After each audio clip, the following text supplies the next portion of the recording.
De la philosophie aux sciences de l'éducation et de la formation, en passant par la géopolitique et la stratégie, Emmanuel Nal dessine un parcours universitaire atypique.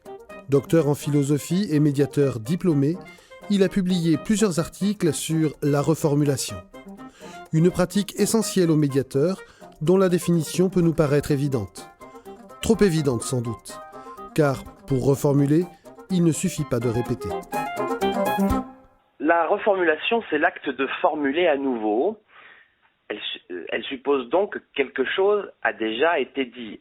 Alors, on peut comprendre qu'elle puisse nous paraître simple. Il y a au moins deux explications. D'abord, c'est parce que nous commençons par l'expérimenter très tôt.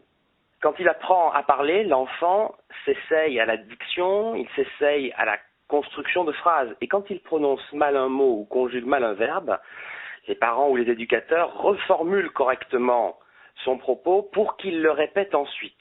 Donc la reformulation, ça peut être la condition d'un progrès et elle peut être d'abord éducative. Et puis le deuxième axe, c'est que la reformulation, nous la pratiquons assez spontanément, que ce soit dans des situations personnelles ou professionnelles, par exemple lorsque nous débattons.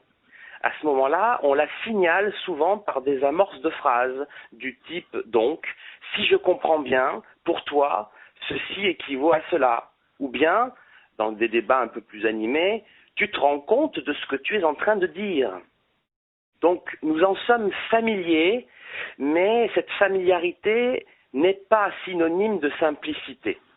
Est-ce que la reformulation, finalement, est-ce que c'est répété bêtement? Ça, c'est quelque chose que l'on peut entendre assez fréquemment. Reformuler, c'est répéter. Et c'est vrai que le malentendu existe, après tout.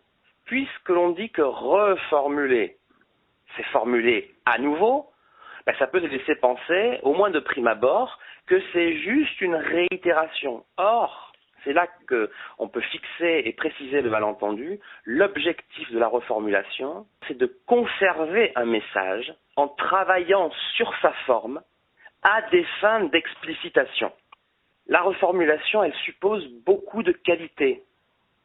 Par exemple, une authentique capacité d'écoute, un sens de l'analyse, de la précision.